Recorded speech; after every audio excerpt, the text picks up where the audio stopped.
Welcome to the Chase HQ.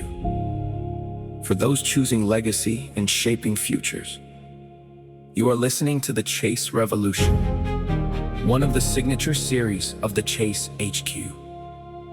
I'm Alexi Castro, transformational communicator, coach, consultant, and author. Here, we believe you were not created to drift through life by pressure, default, or distraction. You were created with purpose, built with design, and called to live with greater clarity, alignment, execution, and legacy. This is a space for those who know there is more in them, more on them, and more they are meant to build, become, and release into the world. Dream, chase, achieve. And this is the Chase Revolution. In episode 3, Patience and Stillness, we talked about learning not to force the harvest, about establishing the heart and remaining faithful and entrusting to God what we can't control. But if patience teaches us not to force the future, another question appears. What happens when a picture of a possible future has already entered your imagination? Have you ever looked at your life and had that strange feeling that you were heading somewhere you had never been, but somehow you recognized it? Not the road. The road was unfamiliar. Definitely not the circumstances.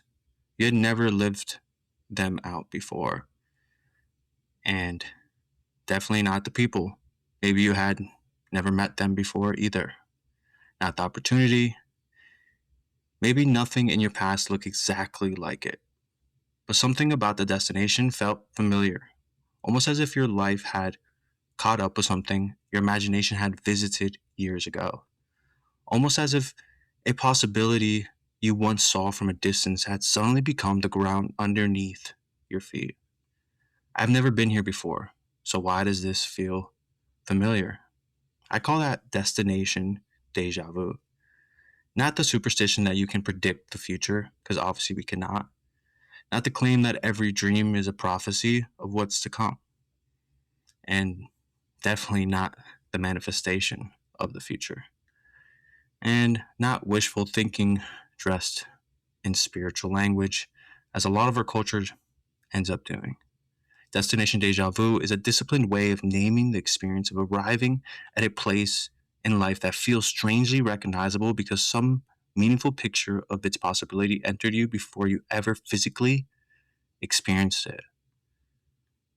You saw something, you heard something, you imagined something, you encountered someone, you visited somewhere, you read something, you experienced something. And whether you know it at that time or not, exposure changed your reference point. Then years later, life catches up with that exact picture, or at least a similar one. And suddenly, click, boom. A puzzle piece connects, then another. Maybe the destination became familiar before the road ever did. You're listening to the Chase HQ podcast. This is the Chase Revolution, a signature show by the Chase HQ for those choosing legacy and shaping futures. I'm Alexi Castro, and let's get into it. Now, to understand why that matters, begin with a road, a horizon, and the limits of what you can see.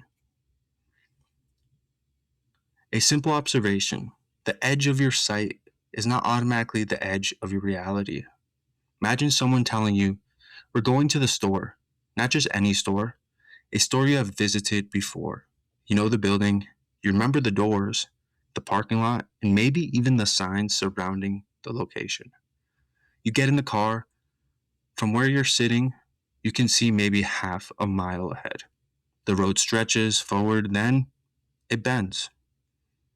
You can't see what is beyond the bend. You continue to drive. You reach the bend, and suddenly another mile becomes visible. Then an intersection, right or left. You make the turn, another road opens, then another, and eventually you arrive at your destination. What changed?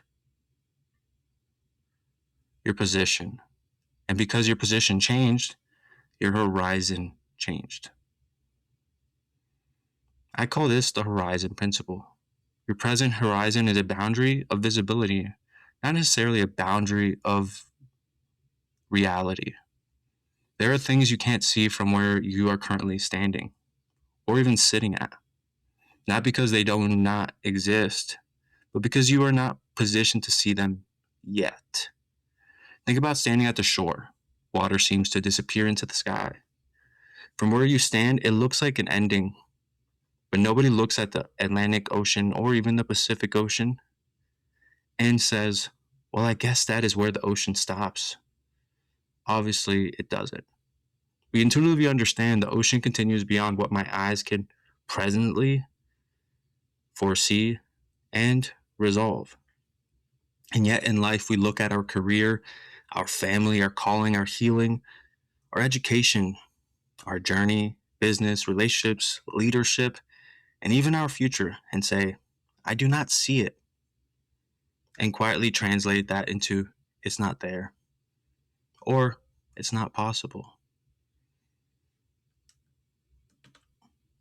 Those are different statements and totally different perspectives.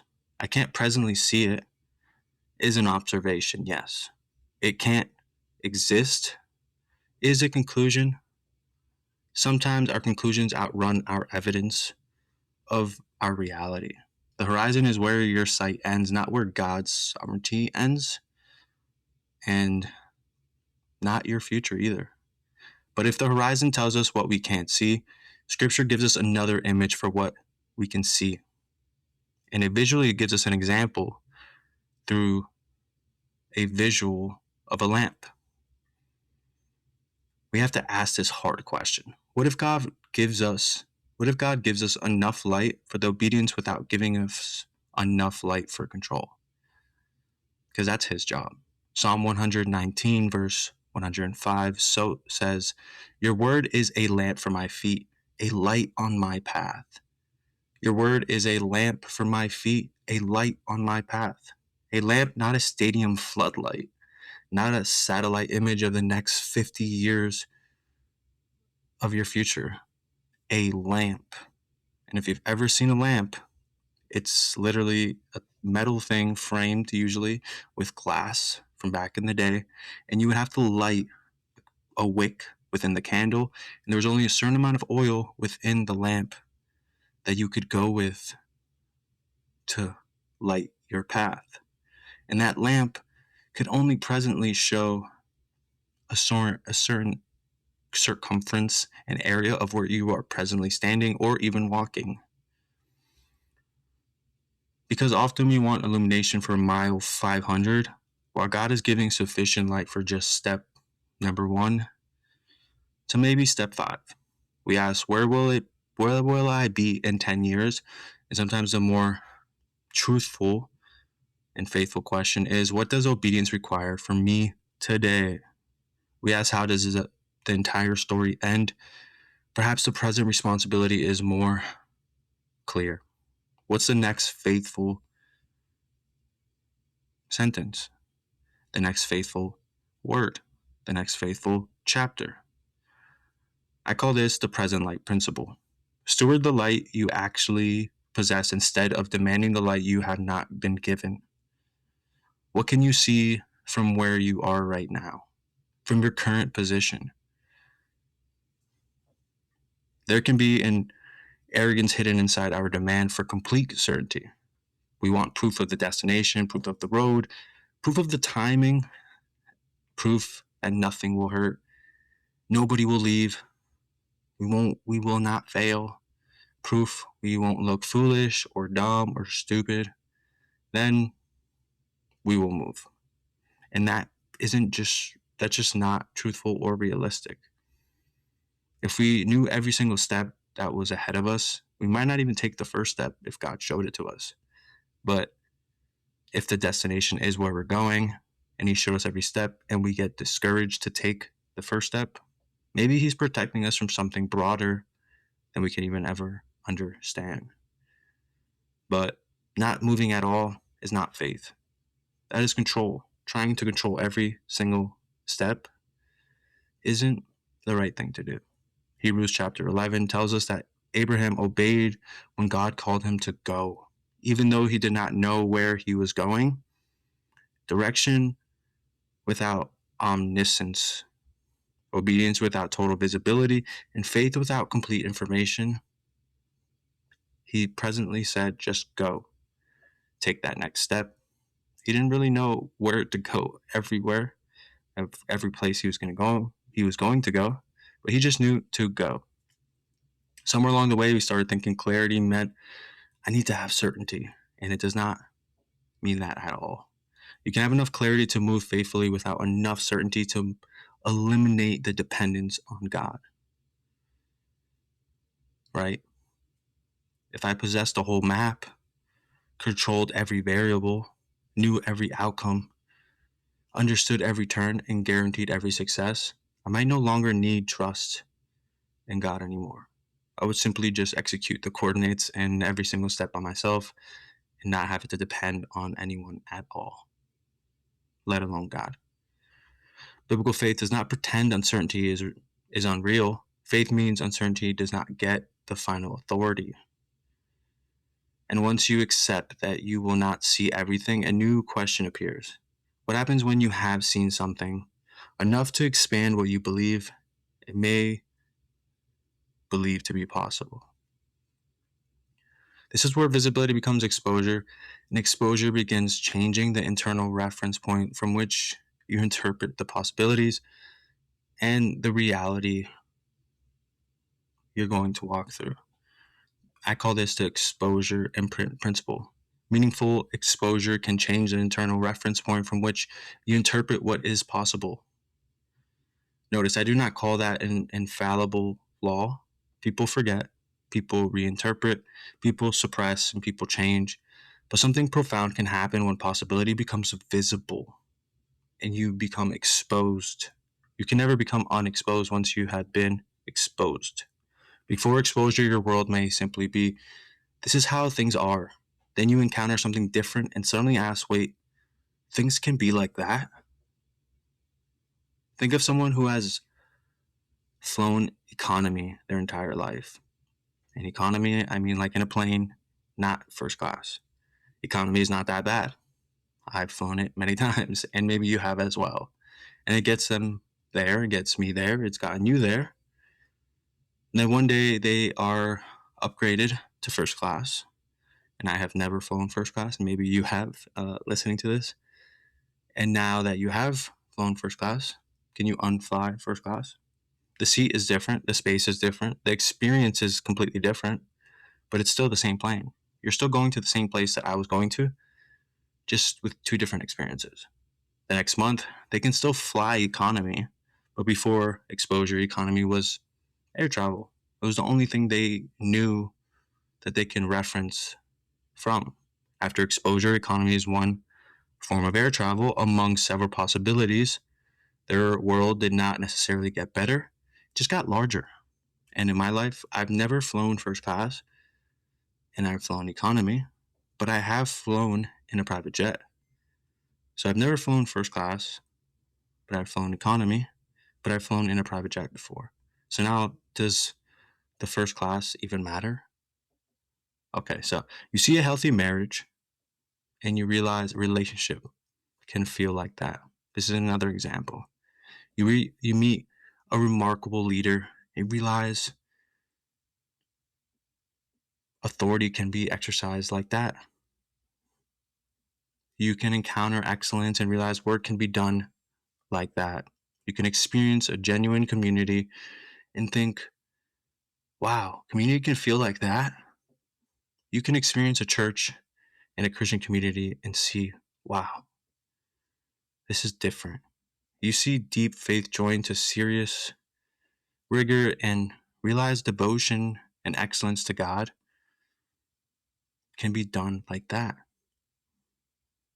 You have not necessarily lived it out, but you have seen enough and been exposed to enough of it to know it may be possible for me to experience that. That is the exposed but unexperienced reference point. The future becomes mentally available because you've seen it, you've been exposed to it. before it becomes physically accessible. That can inspire you, and at times it can also discourage you. And it can torment you because knowing there may be more changes the experience of less.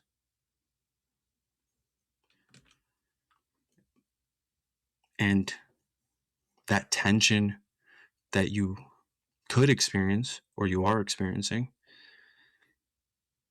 is not necessarily limited. It's your horizon which is limited. Your lamp is local, but your exposure has expanded what you can imagine. That is exactly when the familiar road becomes powerful. The road you already know has one enormous advantage over every alternative one. You know it.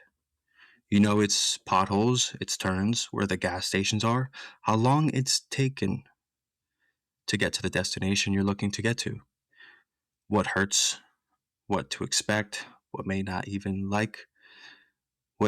even like on that road, but at least you understand it. You've gone that road before. It's comfortable.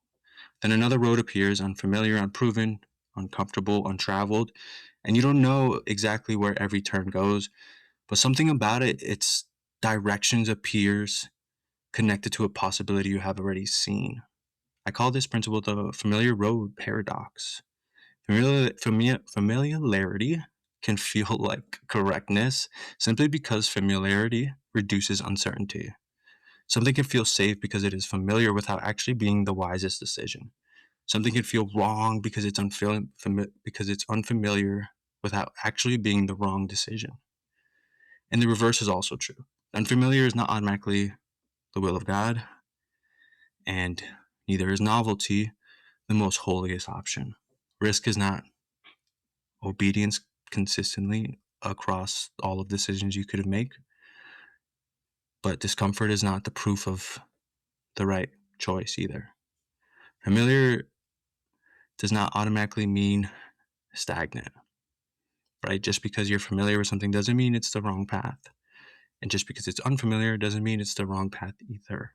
Sometimes faithfulness means staying on the path that you're on. Sometimes maturity means leaving the path that you're on or the road.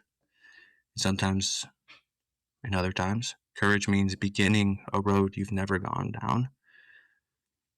And courage at other times means stopping going down the road that you're on to pivot and take a detour towards a destination where you're going towards. Sometimes the road that you're on, everybody thinks is exciting, and ideally and truthfully, it's probably a distraction from the road that you should be on. And none of these are completely the right answer, but it gives you something to think about, food for thought. Sometimes the boring road could be the most faithful road. And I want to give you these questions to think about. Which road scares me more? Is it not which road feels more exciting? It is not even which road looks most like the picture in my head. Which road scares me more? Ask yourself that. Which road feels more exciting? And which road looks most like the picture in my head? Because those things can shape your decisions and the choices you make along that path or that road. The question could go even deeper. What does it mean to be faithful now from where I am? That question forces us to get past those guardrails around the language we use for vision, calling, coincidence, opportunity, and even desire, and what we're comfortable with. The language becomes dangerous when you use it to eliminate humility. Because obviously, a lot of times people can say they know what they're doing, but a lot of times none of us know what we're doing. We're just acting like it. And that famous saying sometimes that they say, fake it until you make it, which you don't necessarily need to do. You just need to be dependent on God, and He'll help you and guide you on a day-to-day basis. An impression is not automatically revelation, and the dream is not automatically prophecy of what is to come. That desire that you have deep inside isn't automatically a promise of your future. That coincidence from last week, today, doesn't automatically mean what you think it means. An opportunity that keeps arising just because it looks good doesn't automatically mean you should say yes to it. Because sometimes the opportunities that are great could be a distraction from what you should be actually doing. A closed door doesn't mean it's a closed door forever.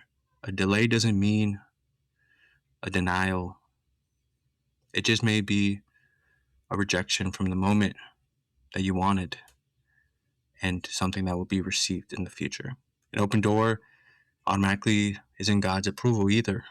Just because that door is open doesn't mean you need to take it, and it's the right door to take.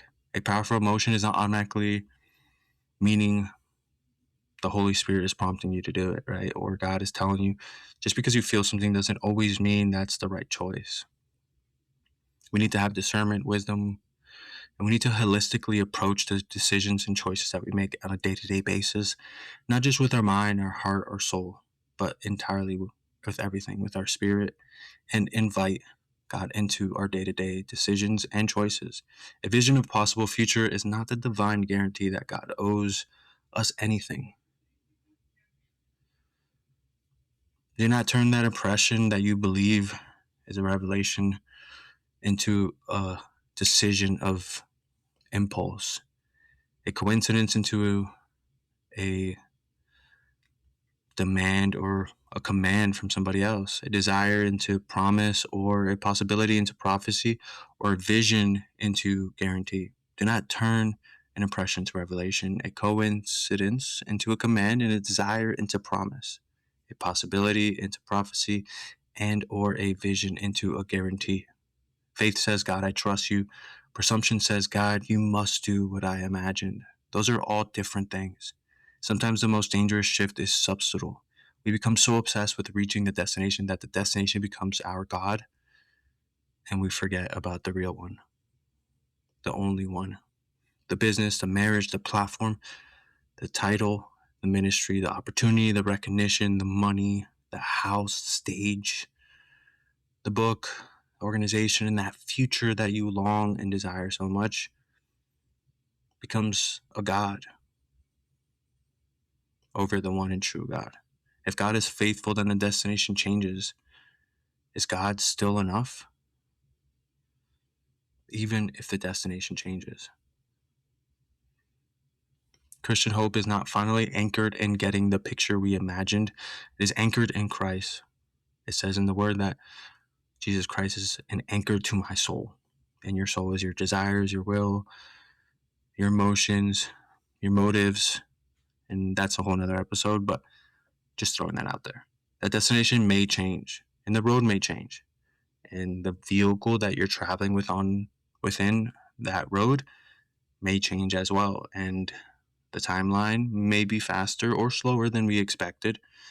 Therefore, don't expect too much, but have expectations.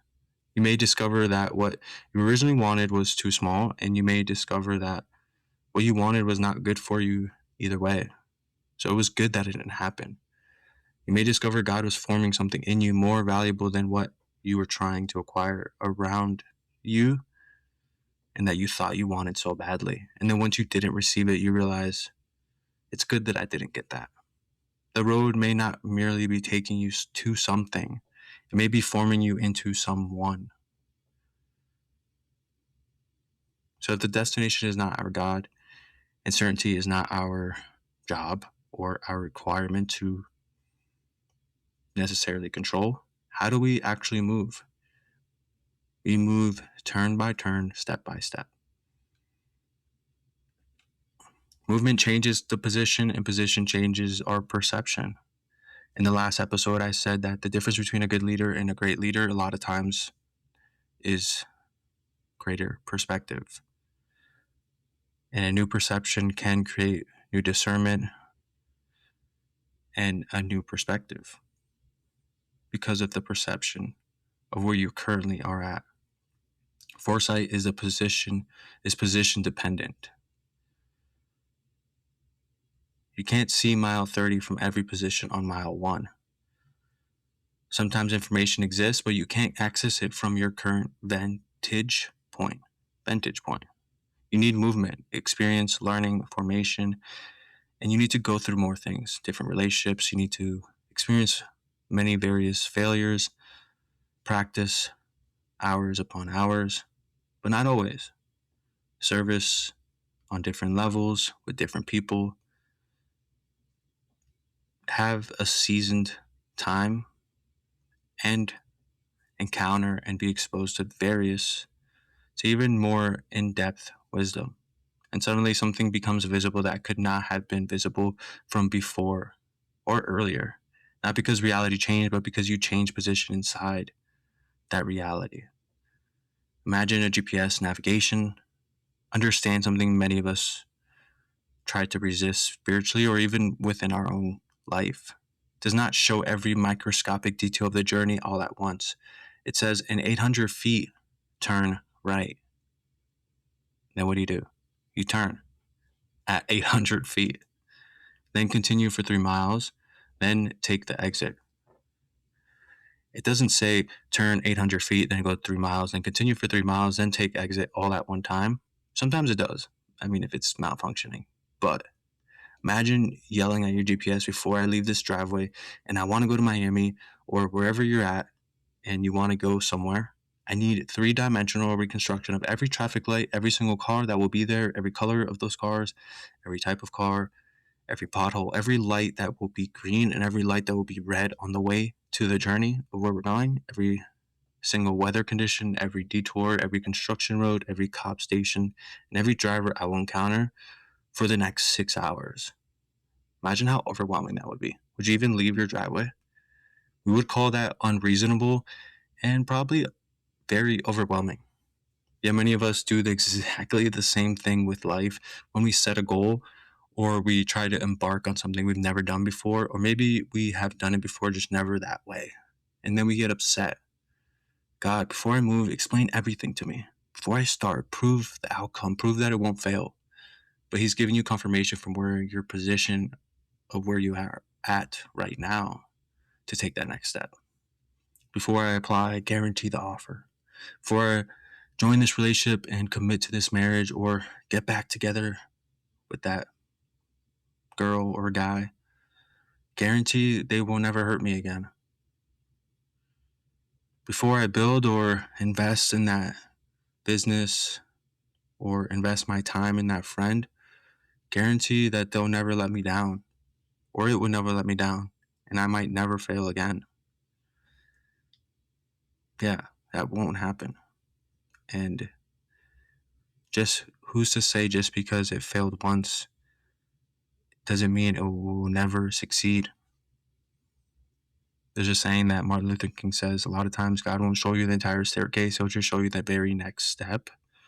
And even another quote, can't remember exactly, but I think it was Thomas Edison when he invented the light bulb, but I didn't fail 10,000 times, he says. I just found out 10,000 ways that don't work on his way to finding the light bulb, to the answer of the innovation of him finding a light bulb. You may not need enough information for the entire journey, right? You may need enough information for the next faithful turn, the next faithful 3 miles, the next detour, the next destination. I call this a turn-by-turn principle.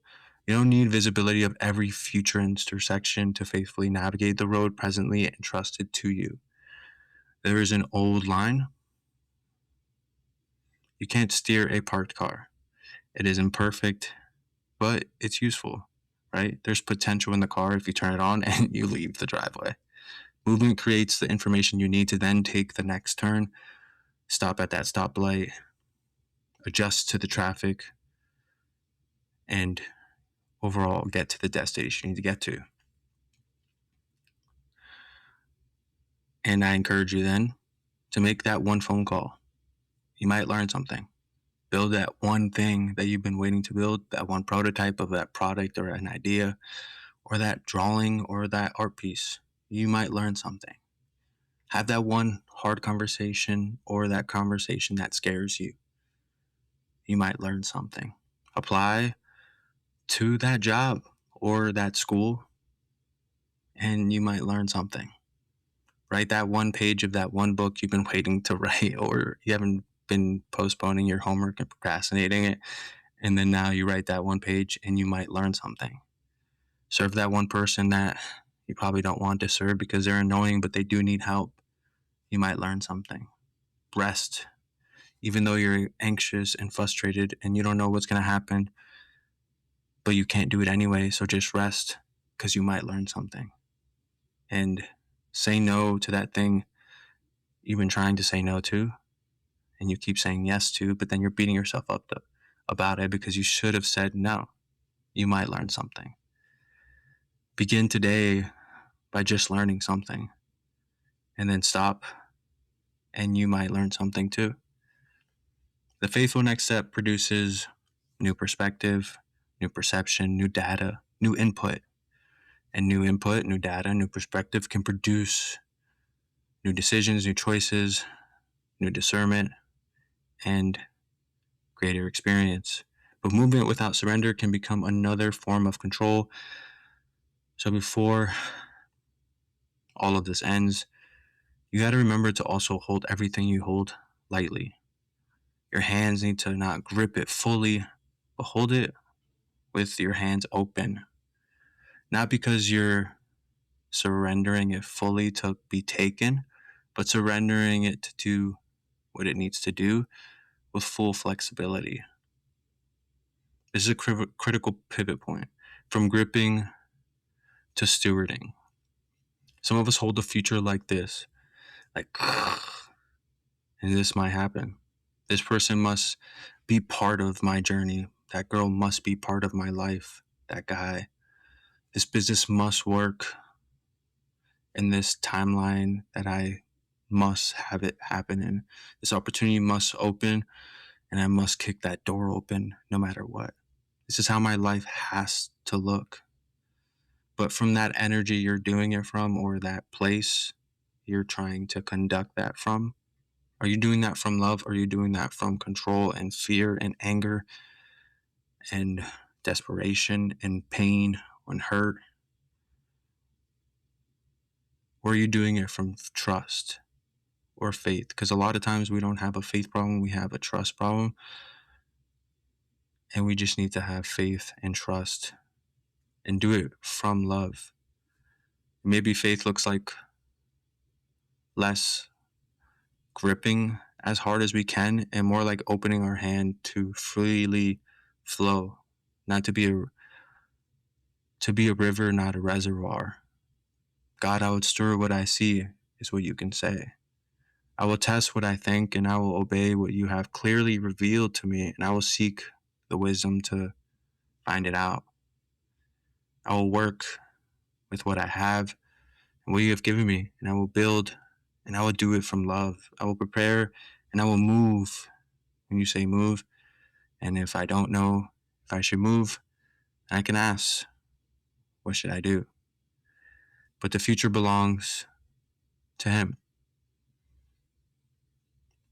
That is not surrender of resignation to the outcome, but it's surrender as freedom to you having to control everything, because that's a lot of weight. And I'm telling you, this way is a lot easier. And surrender does not end the journey that you're currently on. It just makes it a lot easier to walk out, I'm telling you. And it finally makes you free enough to walk it out without worshiping it. And when I mean worshiping it is that when you're constantly replaying those outcomes that can be the good and the bad, are you worshiping God, or are you worshiping the worst case scenario or the possibilities that could never be? And then once you do it, you're like, wow, that's it. Now the road can become formation, because that pressure that you felt, maybe it might not even be fear, maybe it's just excitement and you're a little anxious about it. And then once you do it, you realize that, wow, it wasn't that bad. But sometimes the fear can be there, and then you have to work through that. And ideally, that can benefit you in the future for something else. So once you start walking, something fascinating can happen on the journey, and you can learn something. And the unexperienced becomes the experience, and the experience becomes accumulated and compounds over time. This might seem kind of deep, but deep calls out to deep. Something begins as unknown and then eventually becomes known. Then you see it and you're exposed to it. And then once you're exposed, it can never become unexposed to your current reality and what you've experienced. It becomes imaginable and imprinted in your mind, your heart, your soul, your spirit, and your body. You investigate it and you now walk out exploration and adventure it. You move toward it and experiment through it, and you encounter and experience different levels of it. You absorb it and then you integrate it within your rhythms, your anchors, your day-to-day life. And then it becomes a way of life. So the unknown goes to then become exposed, and then imagined, and then explored, experienced, integrated, and then in science, a new baseline, right? Or a new way of living. Think about how many things in your life once felt impossible that now feel ordinary, or a time in your life where you went through a thing, or it could have been a traumatic experience or something that was really stressful, and then that thing comes up again and then it triggers you. Like, oh shit. I'm not supposed to say shit, but oh damn. And now those nerves like come back, even though it's a whole different scenario. Like imagine when you're a kid and the power goes out and then there's no light, you're like freaking out. And then later on, the lights go out in a different environment and the same trigger happens, right? Not because of the environment, but because of the experience, right? So the first time you drove your car, the first time at that job, the first day of school, of college, of that first date, the first difficult conversation you ever had, the first leadership responsibility you ever owned, and the first time someone trusted you with something significant that you weren't sure you could actually do. At first, your nervous system was screaming at you, like, please do not try this new thing. Then you repeat it and you go through it, and then you learn it, and then you adapt it, and then you do something that is really cool. You know what it is? You grow, which should be a lot of our hope that we do, so we don't stay the same, because I don't really believe that. I think you can maintain to an extent, but you're deteriorating or you're growing and evolving, right? One day what required courage becomes competency, and competency is pretty much your capacity to do something. What required conscious effort now becomes capacity. What once felt impossible for you now becomes a common Monday, Tuesday, Wednesday, Thursday, Friday, Saturday, Sunday, and repeat. But experience is something else as well. It accumulates like puzzle pieces. A conversation from 7 years ago that you remember with this one person, now you enter another conversation and somebody speaks to you about this topic of, I don't know, a recipe or a book, that then you click to like, oh, I remember I spoke about this 7 years ago with somebody, and now it's like the aha, that realization moment, a skill you learned because you needed to get money. Maybe the pressure and the scenario and the circumstances were helping you to become creative enough to think outside of the box, not just inside of the box. A person you met unexpectedly now brings into more ideas because you met this person, and now you have a realization of something that they said that now adds to a piece of your story, and they impacted you somehow. A subject you became fascinated about, now on the journey of researching it and looking it out, you find something that was a pivotal point in a huge puzzle piece, probably 5 puzzle pieces at one time. A season you hated so much, you look back at and you probably don't want to do it again, but you realize you don't regret it because it taught you something that you can never forget. A failure you would never volunteer to repeat, right? But it taught you something that you repeat every day. a church, a community, a class, a book, a city, a responsibility, a rejection, a breakthrough, a mentor, a wound and a recovery, a question, a gift. All of these things were experiences that then formed you into somebody better than you were back then. One piece by one piece by one piece. And while you're collecting them, you often can't see the full picture. And then one day it all just clicks. That is why that matters. The click. That is why I learned that click. That is why that skill matters. Now, click, right? Now, when you're usually building puzzles, you have the box next to you and you can see the entire vision. And then a lot of times these puzzle pieces are all over the place. And there's 1,000 ways that you can start the puzzle, right? There's like techniques, there's methods. And there's a saying that there's 1,000 ways to get to the top of the mountain. Some might be faster, some might be slower, some might be easier, some might be harder, right? So you can start with the corners, then build on the other corners, or you can start with the middle. I don't know, whatever technique, right, you had learned. But you're using sometimes the vision of the box to kind of bring it all together, right? But until you start to put some of those pieces together, you don't really even understand how the puzzle builds up to that vision you see of the box right next to you. You're like, well, all of these puzzle pieces came from this box. Am I missing some pieces? And then you realize that you weren't even missing some pieces, that the piece was right there. You just couldn't really put it all together yet until you got a couple pieces out of the way or put together to realize, oh, here's that piece. Boom, click. So I call that the convergence principle. Sometimes you have to diverge, like go really wide, add a lot of things, expand, and then you have to converge.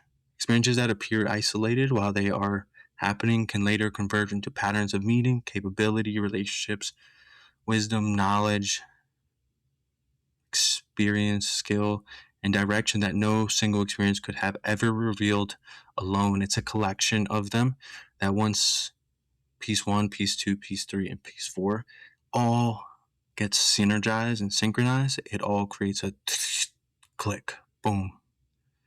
We spend so much of life asking for perspective and clarity, and God tell me what this means before I go through it. And sometimes he might be telling you to collect some things that he needs you to collect for the future work he has for you. But some meaning only becomes visible only as retrospectively, right? And there's a saying that you can't really connect the dots looking forward. You can only connect the dots looking backwards. But some meaning can only become visible only retrospectively for you to get the perspective clarity that you need. That does not mean everything painful happened because God wanted that pain to happen to you, right? Because there is evil, but he works all things out for good.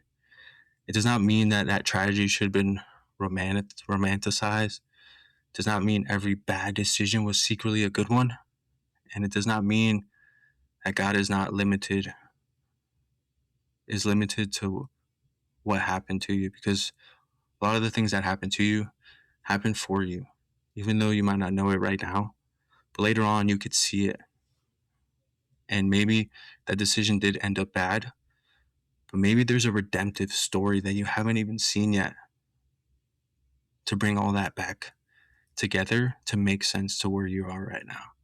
In Genesis chapter 15, Joseph looks back on the evil done against him and says, in essence, you intended harm against me. You intended harm, but God intended it for good. The evil was still evil, but evil did not possess ultimate authorship over the story of Joseph. Some of you are judging a puzzle while holding only 3 pieces in your hand. Give God some room to remain God and just keep on going with the flow. And sometimes after years of collecting the pieces, something happens. You enter a moment you have never lived before, and yet something about it feels strangely recognizable and might even make sense to the full picture of the vision of the box of the puzzle pieces to kind of help you collect and build the puzzle a lot faster than you could have ever thought of. This is the moment the entire idea is named, but humility has to remain in the room. It has to remain within you, within the character of the individual. Maybe you enter the room and hear something, meet someone, walk through a city, and sit in a meeting you weren't even supposed to be in, receive an opportunity, and do something for the first time that you've never even thought was possible for you. And suddenly something inside becomes intensely attentive. This is strange. I've never been here before, but something about this feels familiar. Maybe it's an ordinary memory, or even your brain recognizes it as a pattern of something familiar. Something resembles an image you have carried for years, and it is kind of centering as a coincidence. And at the same time, you don't know what it is. And maybe you don't know, but you kind of do know. Christian may prayerfully wonder whether God is providence in his involved life, but at the same time, that wisdom of relentlessly pursuing and seeking him requires wisdom of humility. We do not have to call every moment that we walk through as supernatural and received as a gift, but there is an importance behind every moment. Sometimes a gift is simple and you just wake up and you're just here, and then notice and remember and just be thankful for what you have and just listen, pray, give thanks, and just pay attention to the present moment, because there's something special there. Sometimes the most important things might just be the small things, not always the big stages or the big things. And I call this the presence recall principle. Some moments interpret mental wandering and recall us into awareness of the reality of actually being entrusted to us in this moment of time where we're at, right? Like this podcast being done on whatever day it is, August so-and-so, at a certain time, right? Your body can be at dinner while your mind is in tomorrow's meeting and not even there present with the person you're having dinner with. Your body can be in that meeting or at church or in that group while your mind replays yesterday when yesterday was already gone. And your body can be with someone you dearly love while your mind scrolls 5 imaginary futures or through an endless dead scroll of Instagram, Facebook, and social media. And something happens. A sound, a sentence, a sunset, a trigger, a laugh, a tear, a sentence that comes from the other person. And suddenly you're back and you're like in sync with time and existence right now. Here, now, alive, and aware. This is a phrase in Psalm 42. Deep calls out to deep is often pulled out of context as though it means mystical destiny, speaking to destiny, but the psalm is a laminate. Waves, breakers, longing, pain, and a disturbed soul that keeps turning toward God. So perhaps some of the deepest recognition of our lives do not happen when everything makes sense or it's the easiest. Perhaps they happen when the waves are the loudest, the storms are the strongest, and the depths of the human longing and the suffering and the memory and the hope and the worship revealed in those moments, and our dependence on God, because that's all we have, becomes deeper and becomes stiller. Now we can finally name the experience and exposure created in an imprint in our being. The imprint expanded possibilities, and possibilities created tension within our familiarity, right? And discernment led to movement, and movement changed the entire position, and our position expanded our perception, and our perception changed, which now opened our perspective, and experience created capacity that we didn't think we had. Years accumulated and pieces were collected. Those pieces began converging, and eventually you arrived somewhere and thought, I recognize this. Not because you predicted every detail, and definitely not because it was manifested, but because God owed me, and not because God owed you this either. But something about this moment connects with something I encountered before, and you remember praying for it. Remember notebooking it. Remember when you were a kid seeing visions of it, and a person who believed in you about what you're walking through now, and you didn't even realize it.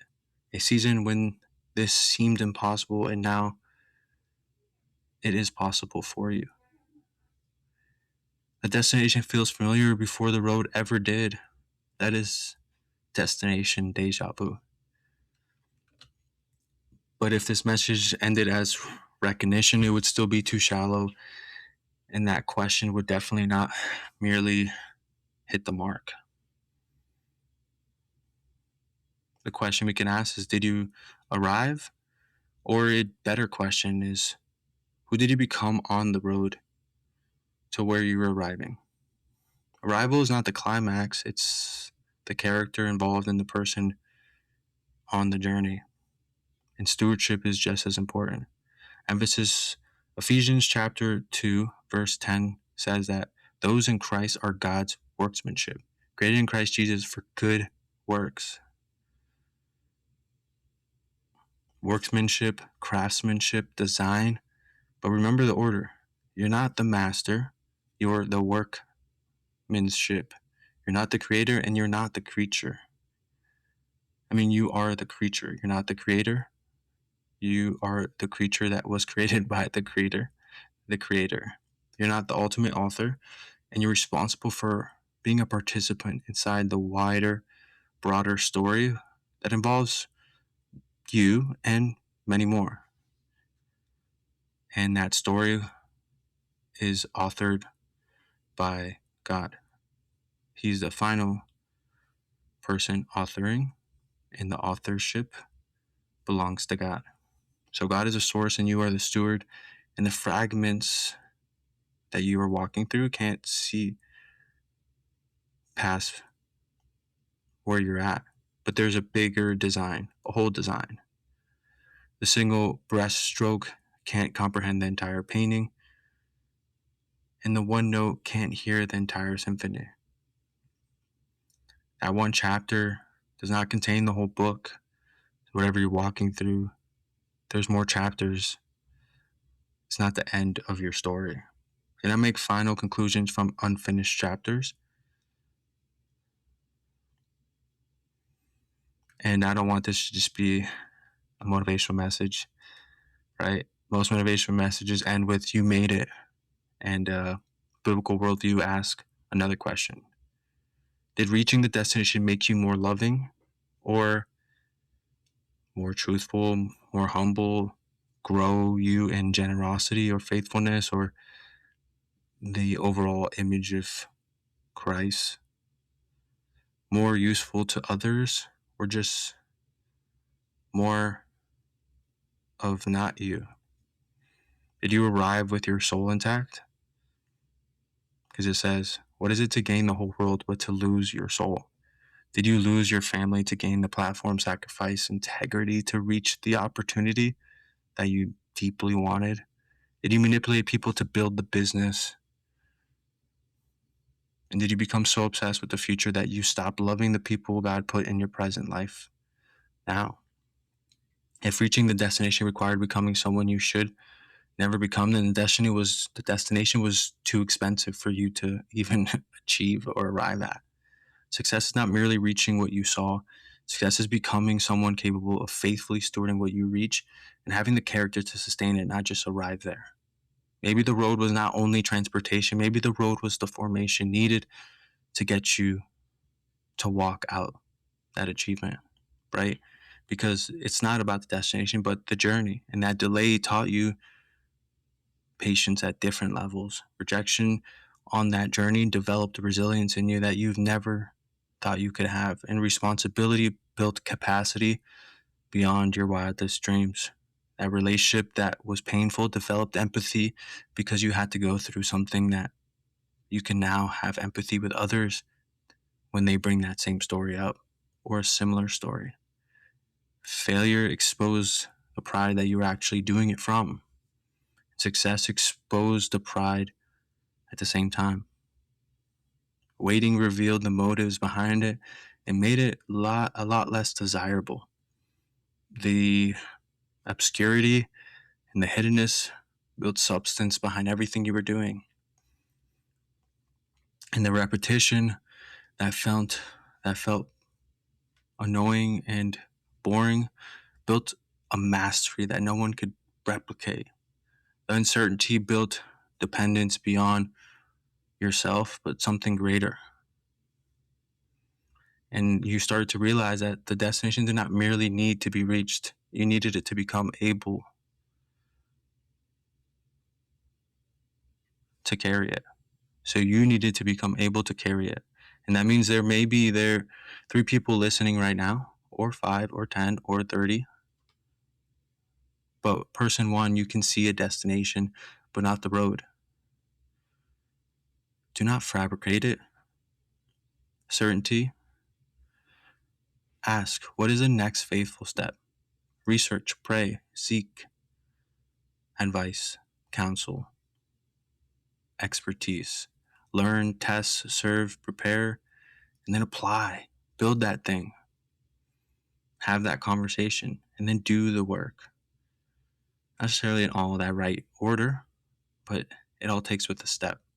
It takes learning, researching, seeking, praying. It involves a holistic perspective. Person 2, you know the road, but you have outgrown some of its assumptions. Do not burn everything down impulsively, but do not worship familiarity either. Just because it's unfamiliar, don't be afraid to take the next step.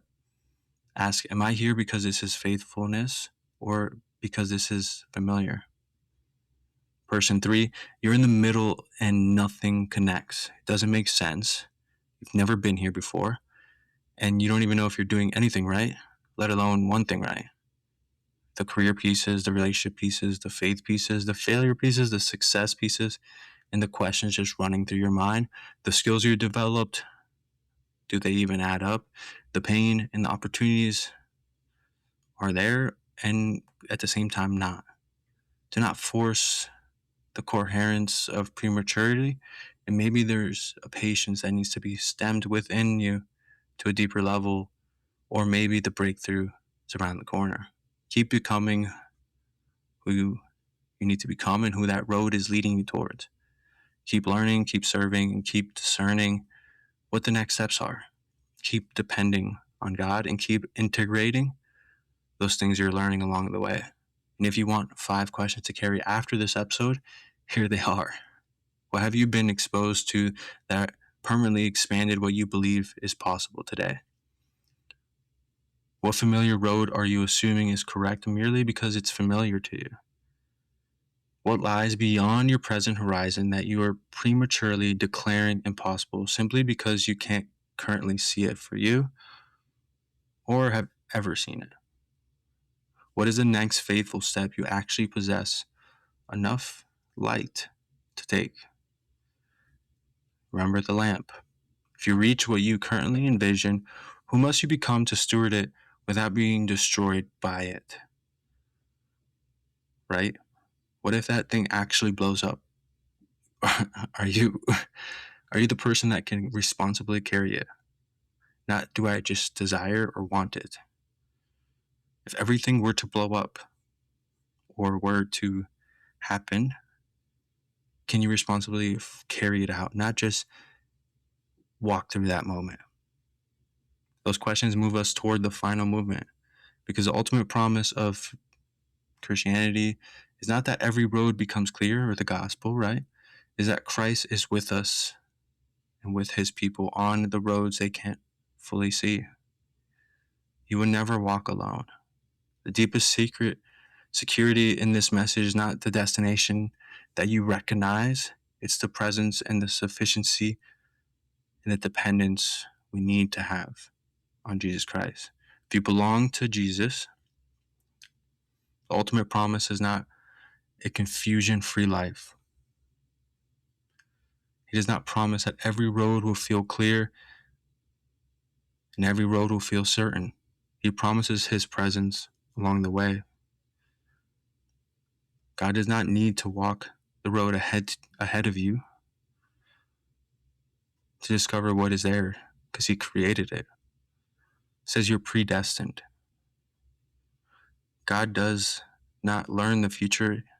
He created it. God is not the traveler trapped in the time the way we are. He's literally outside of time. He's omniscient. The road may be unknown to you, but is never unknown to the God who created it.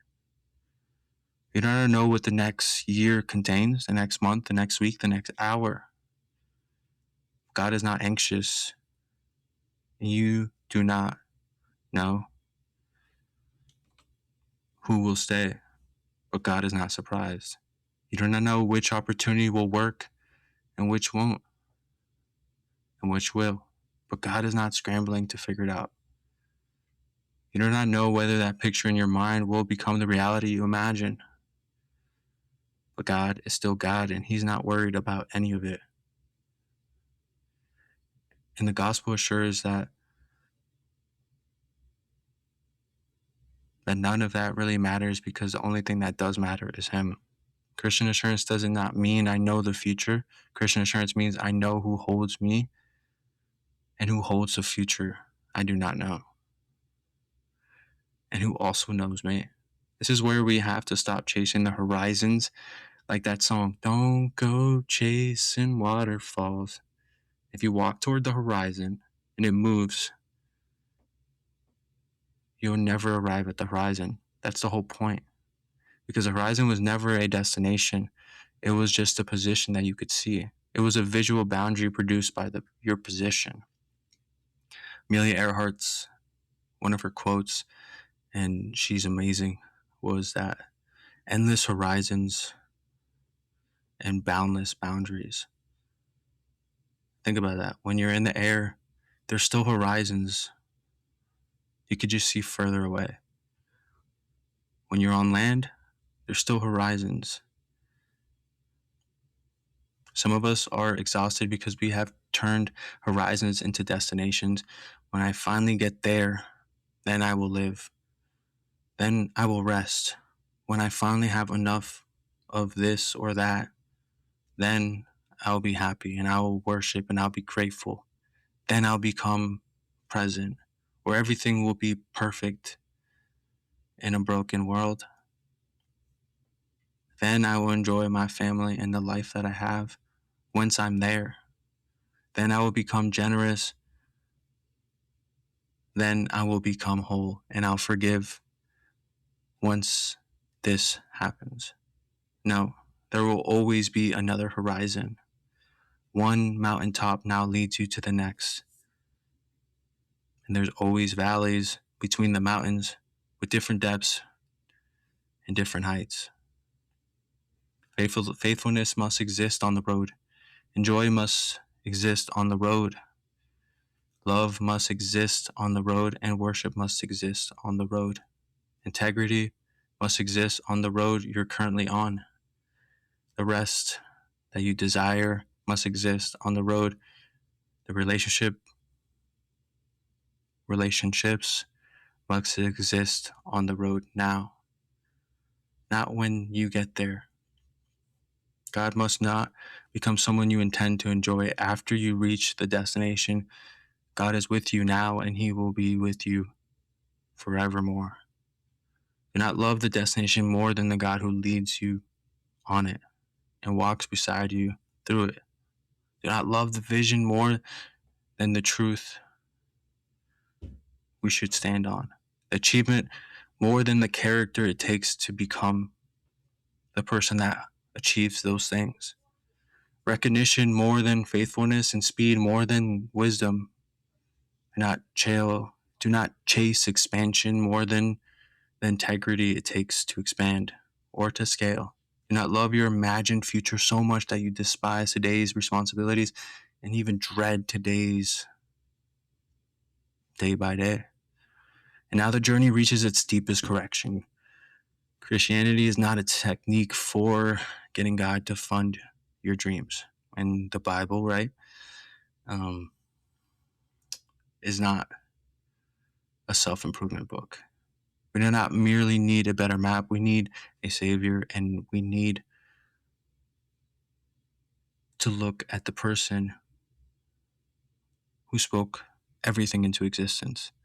This is the foundation, the manufacturer who manufactured us, has given us a book, given us words and truth and principles and promises and ways, designs of living. Maybe you can't see the whole road. Walk the road you can see. Maybe the destination feels far away. Steward what you have today. Be resourceful. And maybe the exposure has made you restless and tired, but discern before you run. Take a rest day. The familiarity that you're going through has maybe created a lot of discomfort or maybe too much comfort. Do not confuse comfort with calling, and do not confuse the uncomfort with always being the right choice. The unfamiliar road terrifies you, and it terrifies many of us. But do not confuse the fear with prohibition and as a stop sign to keep going forward. Sometimes nothing makes sense yet, but it will one day. But do not force the puzzles to connect when they clearly do not. And maybe you have arrived somewhere that feels strangely familiar. Be present, give thanks, and be grateful for where you are. And remember, an impression is not the promise. A possibility is not the prophecy of the future to come. A vision is not a guarantee, but truthfully is destined for you. But neither is your present horizon the limit of what God can do, because he could do immeasurably more. But we need to depend on the source. You do not need to see the whole ocean to know the water continues, and you definitely do not need to see around every bend to know the road continues. And most importantly, you do not need to understand every chapter to trust the author who's writing it. You don't need to possess tomorrow to faithfully steward today with what you've been given. And I want you to remember as well, you do not need to know the whole road to faithfully walk the road you can see from your current position. The horizon is where your sight ends, not where God's sovereignty ends. So abide, discern, steward, and move and learn daily. Become better, but not better because of having to prove yourself. Become who you're destined to be. Serve and build. And when another piece connects, when another horizon opens, and when what was once unexperienced becomes experienced and you become exposed to it, and the unknown becomes now known, when something you once saw from far away now becomes the ground beneath your feet, be humble enough to whisper, "Thank you, God." And courageous enough to ask, what is the next step? Because I believe we need to have contentment, but we should never settle.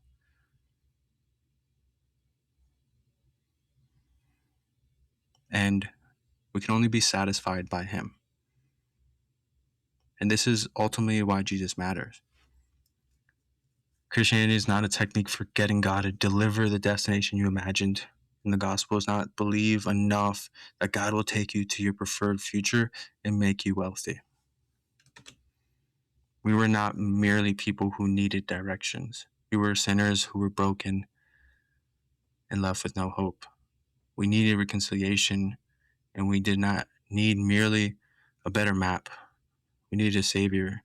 And I think we mentioned it earlier, but if we don't know we're lost, or we don't know we need help, we might never ask for it. But Jesus Christ did not come merely to optimize our journeys and to make us self-improvement machines as our culture is trying to teach us. He came to reconcile the sinners to God through his life, his death, and his resurrection, that we can come before him in freedom and confidence and fellowship with him in relationship. So the deepest destination is not the success that we imagine for our lives or the self-actualization that we hope to receive one day or reach, or the influence and the wealth that and the platform and the achievement we hope to possess one day. And not even the purpose detached from God, because the purpose was always given to you, predestined to do good works in Christ Jesus. So the deepest good is God himself. And once that is established, everything else can return to its rightful place and its divine order. Calling becomes stewardship, and work then becomes service for something greater than yourself. Leadership becomes responsibility, and the influence becomes the accountability that we function without and within. Opportunity becomes the trust, and achievement becomes something we lay before God rather than something we worship or use to prove our worth to the world. So vision becomes something we can hold with open hands and not be a reservoir, but be a river that serves not only us, but the world around us. One road, one turn, one horizon, one faithful step at a time, until faith becomes sight, until stewardship becomes fruit, until the work entrusted to us and to you is finished. Because we live by faith, not by sight. And when all the roads of this life finally end, may the greatest recognition of all not be that we reached everything we once imagined, but that through every road, every turn, every horizon, every joy, and every loss, every question that kept us up at night, and every arrival we arrived at, Christ was faithful, and we gave him glory through it all, because he's worthy of it all. He was with us, he never abandoned us, and he always walked beside us, and we've never walked alone. He was always enough from the beginning, and he's faithful, and he never fails. And all along, we were never walking alone. You may have been lonely, but you were never alone. Destination Déjà Vu.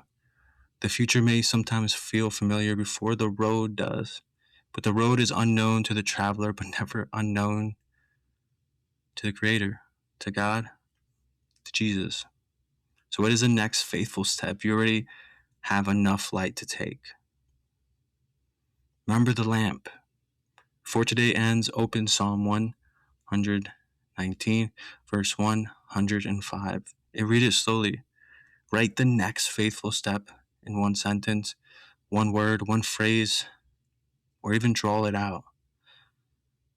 Then take it. One road, one turn, one horizon, and one faithful step at a time. If this served you, share it, save it, and come back to fellowship with us again. And remember, never give up on what truly matters. This is the Chase Revolution by TheChaseHQ for those choosing legacy and shaping futures. This is the Chase HQ for those choosing legacy and shaping futures. And you've been listening to the Chase Revolution, one of the signature series of the Chase HQ. I'm Alexi Castro. Here, we believe a flourishing life is not built by accident, it is built by design. So keep choosing clarity, keep living in alignment, keep executing with purpose, and keep building legacy. Dream, chase, achieve. And remember, do not just admire a better life, design one.